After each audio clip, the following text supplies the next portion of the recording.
From Gimlet, this is The Pitch. I'm Josh Muccio. A little while back, an entrepreneur came on the show and gave a pitch that at first seemed pretty normal.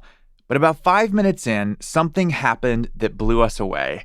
And suddenly, an ordinary pitch became rather extraordinary. I don't want to say too much about what happened next because it's just a great story and I don't want to spoil it.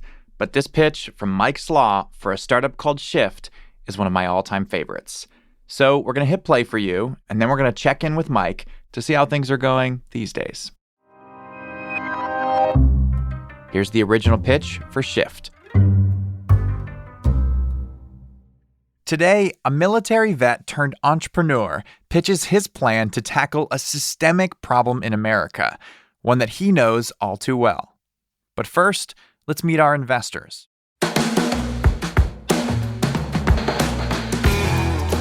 Phil Nadell is with Forefront Venture Partners. Look for him to get right down to the cold, hard numbers. So on the commercial side, do you have any signed orders, or is it just verbal commitments at this point? Jillian Manis is with Structure Capital. She tends to see the best in every entrepreneur and encourages them to see it too. Your passion shows through, your commitment shows through, your smile's fantastic.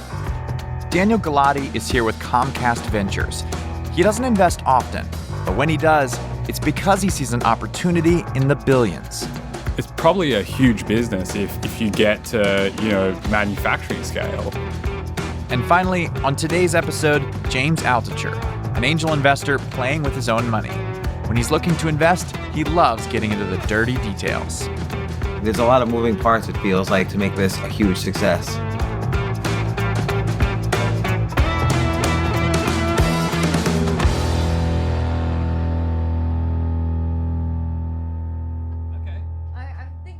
I want to discuss with Eric. How are you doing? Hi, How are you? I'm so sorry. How's it going? Hi, No what's your problem at all. name? Hi, I'm Mike. Hello, Mike. Standing before the investors is Mike Slagh. He's tall and clean-cut, and if he's nervous, he's not showing it. He wastes no time getting down to business.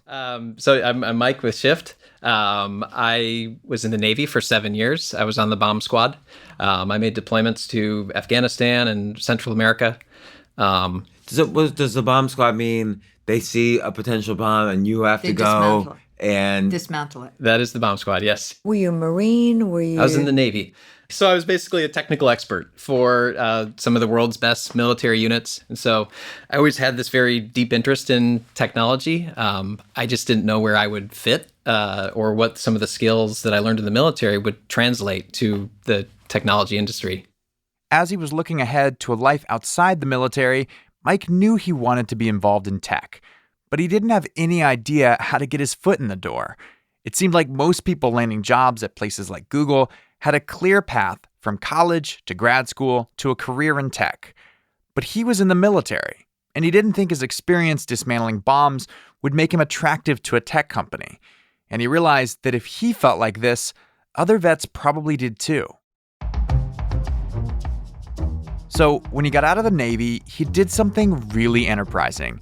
He arranged a field trip with a few other veterans to visit tech companies in Silicon Valley and basically ask, what do we need to do to land a job here? And I remember sitting across the table from one of the vice presidents at Coinbase, and he was telling me he had just gotten out of the Air Force a few years before that. Yes. As he was talking through how he had translated operations management and program management, some of these things that he did on a daily basis in the military, to something that could actually be of high impact and value at a growth stage company. And I was like, why didn't I know about this? Mike realized not only was he already attractive to tech companies, but in fact, they were dying for employees with skills just like his and other veterans. This is an opportunity on the scale that was so breathtaking to me that I was almost angry at myself for not knowing that it existed. It was at that moment I realized that there was a ton of potential we could unlock, and that's when I decided to start Shift. Mike wants Shift to be this crucial link for what he estimates is 300,000 veterans who every year are leaving the military and, like him, are wondering what their next step is. He's asking for $1.5 million so that he can build out a technology that would help land these veterans in positions at tech companies.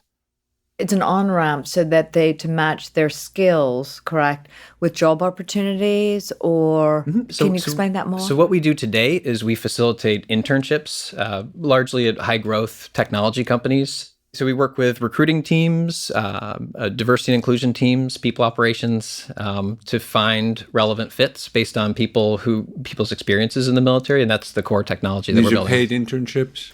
These are this is the interesting twist is these are active duty service members who are in their final couple months of military service, and they're actually able to jump into companies before they even ever transition out of the military. Yes. And so it's the on-ramp that didn't exist when I left the military, and it gives service members a very low-risk way to just try something out and try something new. Paid internship. So the military still pays their The salary. military's paying the startup company. Right. The startup company's not. That's correct. All right, so this technology that Mike wants to build, matching skilled workers with jobs, is not exactly groundbreaking. A lot of companies are designed to solve this problem, LinkedIn, for example. But there's something that Mike said that got our investors' attention, what he described as an interesting twist. Because these skilled workers are veterans, companies can take advantage of this little-known GI benefit. The military will pay the first 3 months of salary for veterans transitioning to civilian life. This has the potential to set Shift apart from the competition.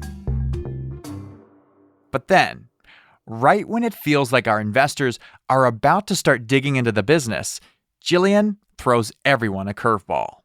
Okay, first of all, I have to say something. First of all, thank you for your service. Absolutely. First and foremost. Absolutely. Okay. Thank you. Second of all, you've hit a very big sweet spot with me. All right.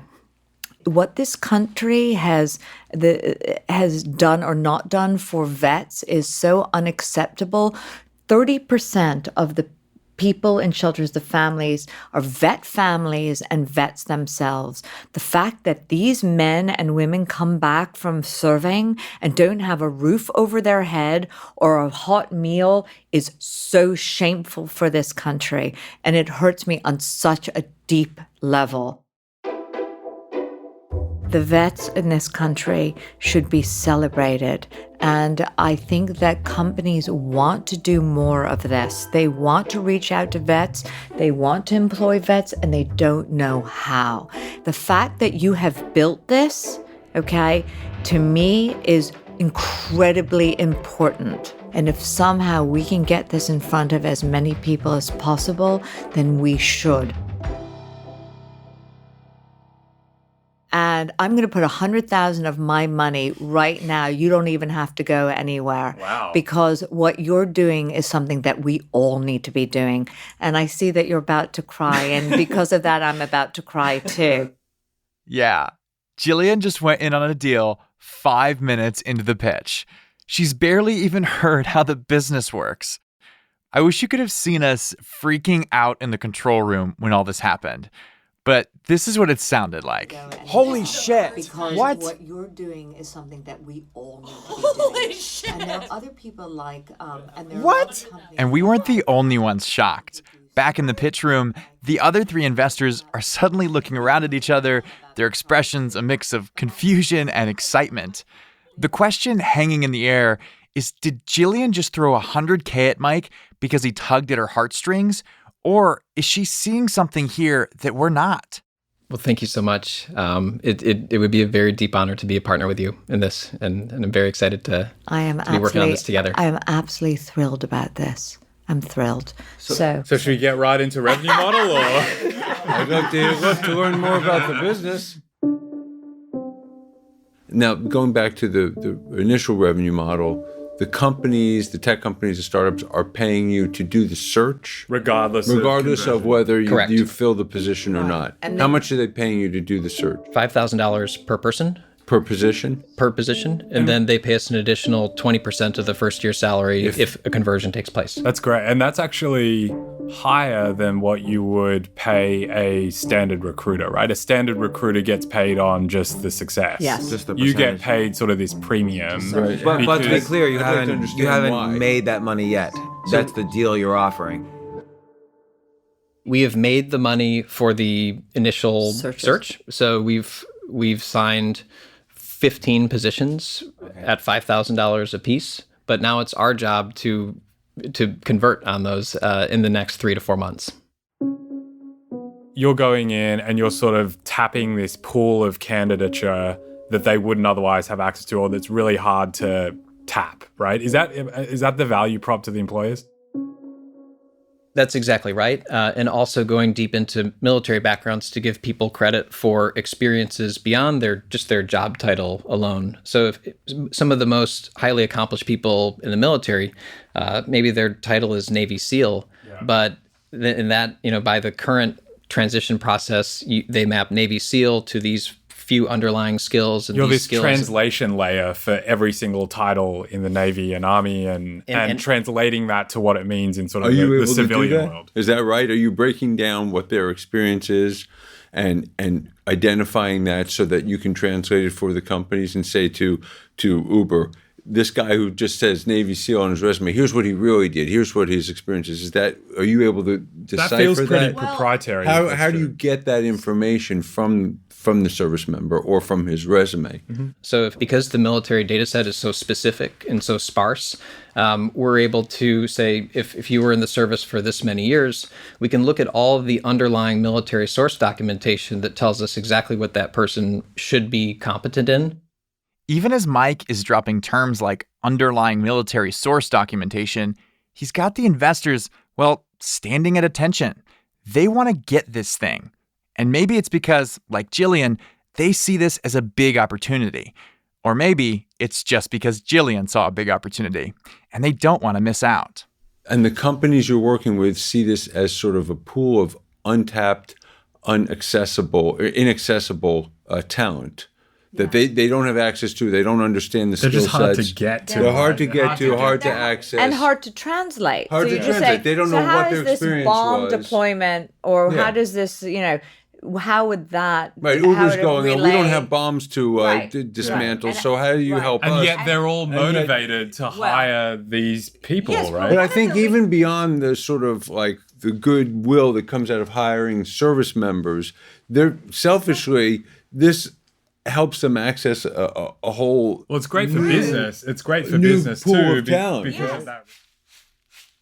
How built out is the tech, though?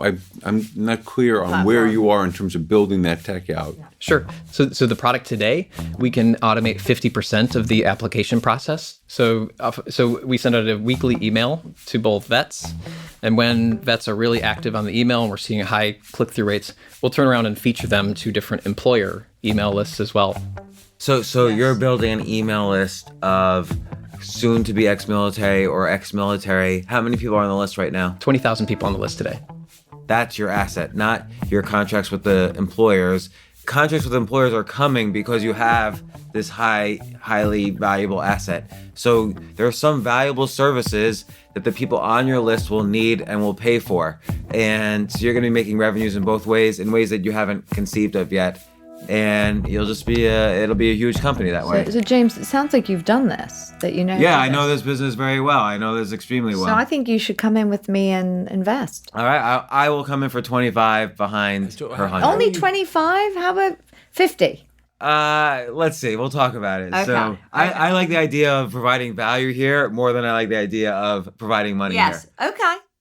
It feels like this pitch is all about each investor finding their sweet spot. For Jillian, it didn't take much. Just learning the business helped veterans. For James, it was realizing there was an email marketing play.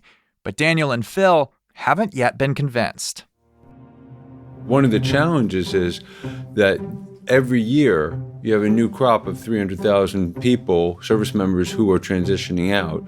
And the 300,000 from last year, many of them are already placed into a position or found a job or doing something. Which is why they need additional services, but he still has their email address. Right. You need to Yeah, build, you that's what I was going replace to say. them. You can't just rely on the services for that transition initial- period. Yeah. You need Initial. to have some ongoing, whether it be training or something that, the idea of accessing the GI Bill, or what do you do after that? There has to be some continuum of services so that you can tap into the ongoing value of the email list beyond just that transition. And my guess is Phil, he knows that, like, there's Yes. ongoing resources for PTSD, there's additional training, yeah. there's how to manage your, your savings that you've saved while you were over in Afghanistan. There's a If you range of do it services. right, you can build a rich database about these folks and really market to them a whole range of services. See, I think you hit upon the data piece. Yeah, I that's the think key thing. that's If very you build key. that data set out, it could be very, very valuable. Yeah. How much is open after your guys' commits? So it's 375. That's correct. 375 Correct. is open. Is in now open as of. Would you raise more? Would you raise?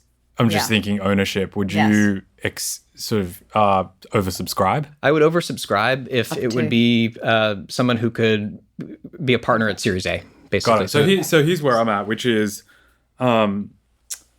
I think I'm just looking at this purely as a business, first of all. Yeah. So just to abstract a level above to Jillian's Emotional investment. and monologue.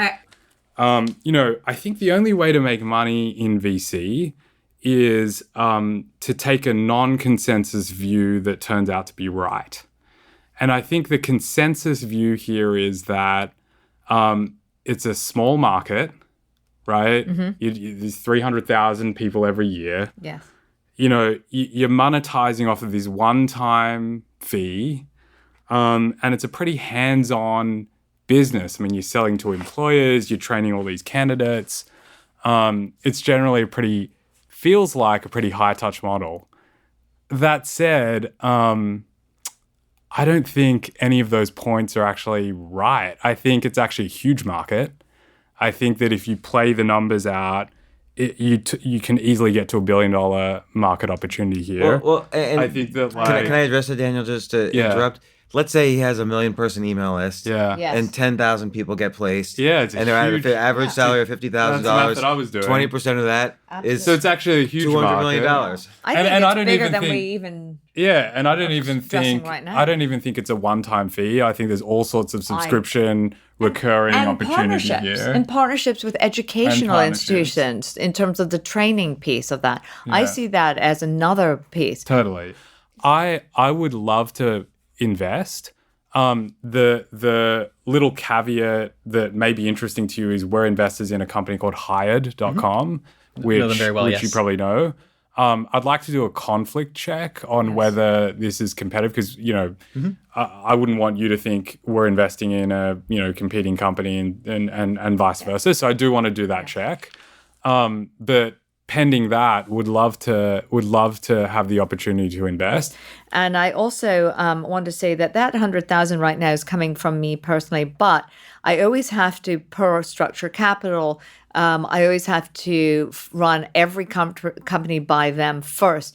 If they want to invest, if the fund wants to invest, that knocks me out. Okay, so I can invest personally, but that would be even a happier situation and potentially could be even a bigger investment. Just don't knock me out. Just make sure. No, I'm not going to knock anyone else I was going to here. say but to that's, Daniel, do you want to split the rest of there's like 375 left? all Why don't we four? split Are we it? doing an all Yes, four? all four in. All four in. Everybody. So I think what we should do is okay, we're all in. Okay, everybody, okay, raise We should hands. hold hands and cry for a little bit. we're all in. I And then, can't wait. yeah, Lift and then the we should, hands. I and want then this, I we want should. this. All right. All right. Okay, we're all in. We're going to Yeah. fill this Okay. up. Thank you so much.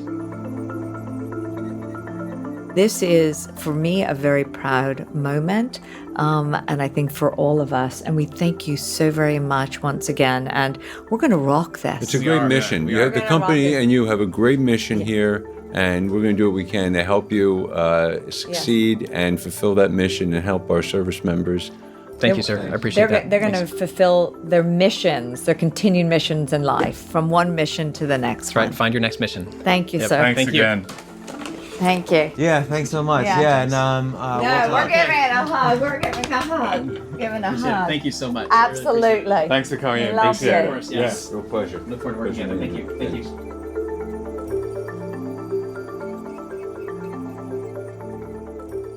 Everyone left this pitch feeling great. Mike had budding relationships with all 4 investors. But some relationships sour on the vine, while others flourish.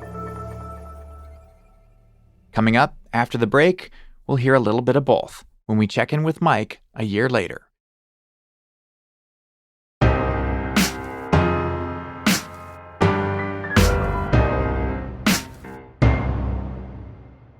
Welcome back.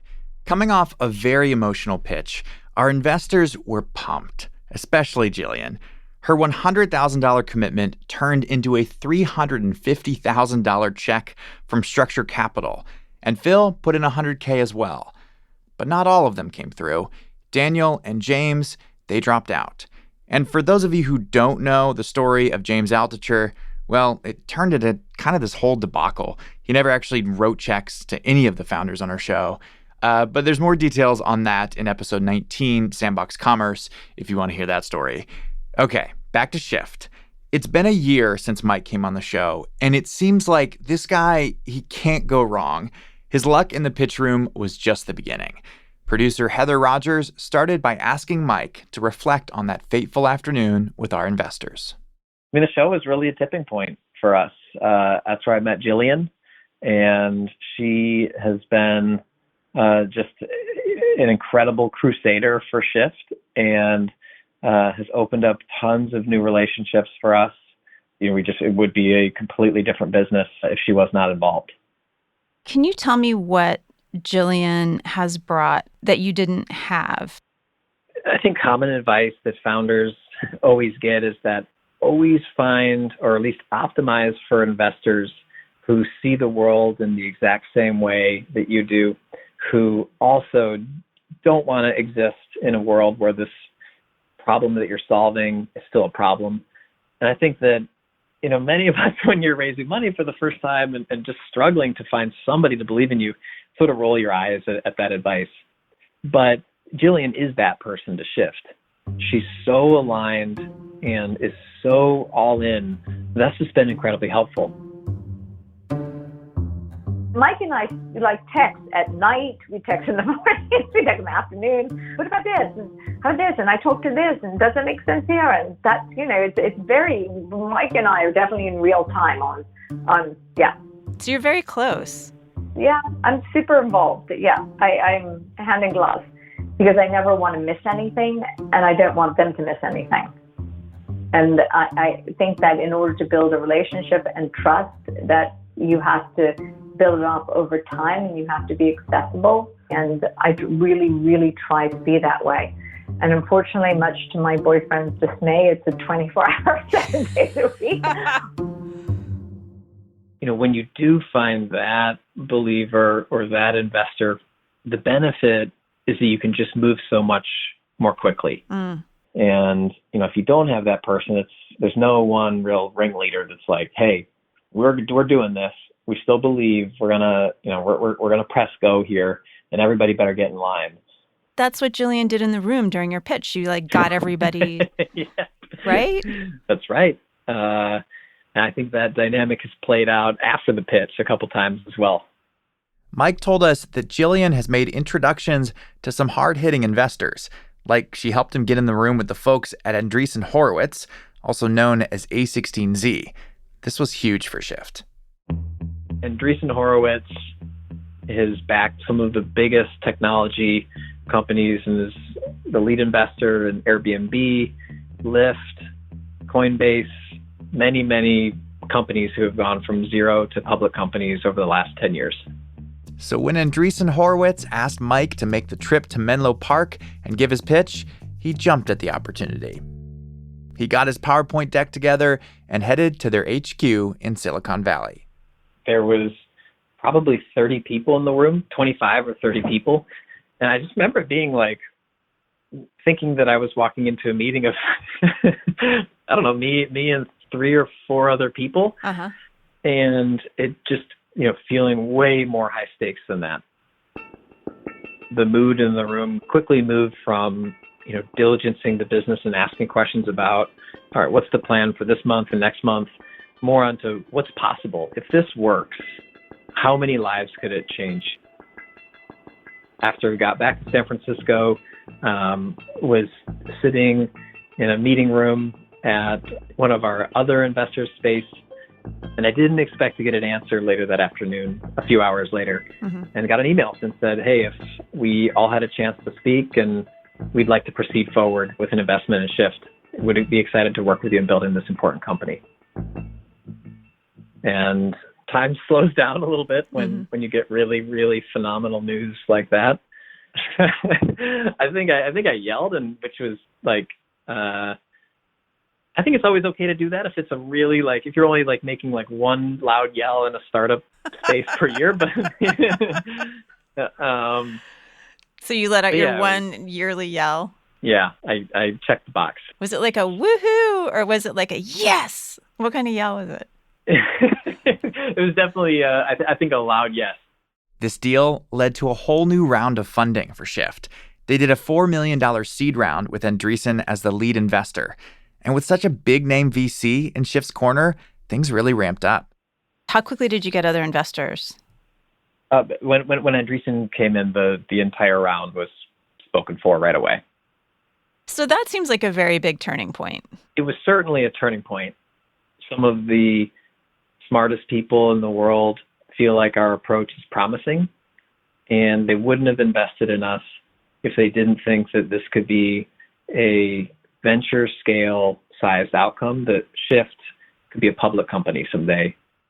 For Mike, sure, building a business is important, but he also thinks a lot about the people Shift is helping. He told us the story of this Army veteran, Brett, who had a ton of military experience. He was a West Point grad. He had flown helicopters for the Army. He was a military intelligence and aviation officer. And I think the last unit he was serving at was a leadership position at a ROTC unit in Florida. Mike told us that when Brett started thinking about his next move, he came to Shift. And a year ago, they found Brett a gig at a financial tech startup called Affirm. The company was started by one of the founders of PayPal and is growing fast. Brett arrived at Affirm, and he was working on as a project manager for the human resources teams. And I think that he did something like had 40 coffee meetings with various other people in the company over the first month that he arrived. I thought this was just the smartest thing ever. It was probably way over caffeinated by the end of a month, but this sort of rapid immersion into a new company, a new culture, a new way of doing work was extremely valuable for Brett. And since then, he's been promoted. He's the chief of staff to the chief revenue officer. And when did you find out about that? I was just catching up with him at one of our happy hours or something like that. And I said, whoa, so this is a promotion then? And he's like, oh, this is actually my second promotion. Going from I am teaching ROTC students in Jacksonville, Florida, to I'm basically on the management team at a 500-person company worth $2 or $3 billion. All that's transpired over the course of the past 12 months. Wow. Yeah, it's kind of hard for me to wrap my head around that. And in that moment, I think the first thing I thought was, it's actually happening. This is actually working. There are a lot more people like Brett that Mike really wants to help. But so far, it sounds like things are off to a good start. 85% of people who participate in Shift programs receive a full-time offer of employment from their host company within 3 months of arrival. Today, we're working very closely with over 700 people. So in terms of what we've done year over year, it's more than a 10x increase. We are trying to grow as quickly as possible because 700 people would be a unbelievable accomplishment for us as a company. But there's still 250,000 people who separate from the military every single year. And many of them could really benefit from a program just like this. 700, we're just getting started.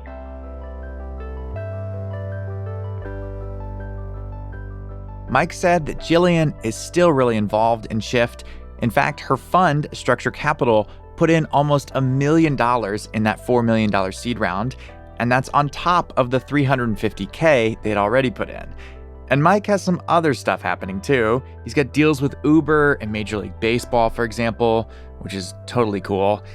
And when I step back and just look at this update from Mike, it has me thinking about favorites. If I had a favorite kind of startup origin story, what would it be? Mike's story, I would say, is definitely in the running. Here you've got a founder who felt a particular problem acutely because they went through it, and then they decide to do something about it. Mike comes on our show, sparks fly, and then a star is born. Just kidding.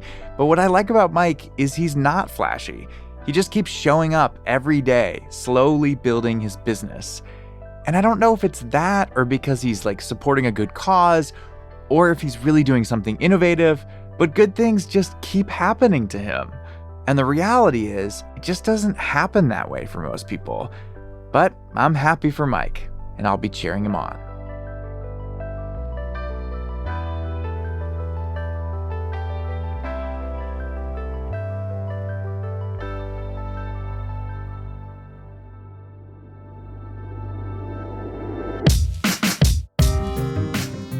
Our show is produced by me, Josh Muccio, Heather Rogers, Molly Donahue, and Kareem Maddox. We are edited by Blythe Terrell, with editing help on this episode from Devin Taylor. Theme music by The Musemaker, original compositions from Breakmaster Cylinder, Bobby Lord, Haley Shaw, and The Musemaker. We were mixed by Enoch Kim, with help from Matthew Bowl. Lisa Muccio plans our recording events, and thanks to Asta Chaturvedi for her reporting on this episode. And a big thank you to Jake Chapman for introducing us to Mike. This is our disclaimer. No offer to invest is being made to or solicited from the listening audience on today's show. You can find more episodes of our show on Apple Podcasts, Spotify, or wherever you listen. We'll be taking a break next week so I can spend some quality time with the fam, but we'll be back with a brand new episode in 2 weeks. See you then.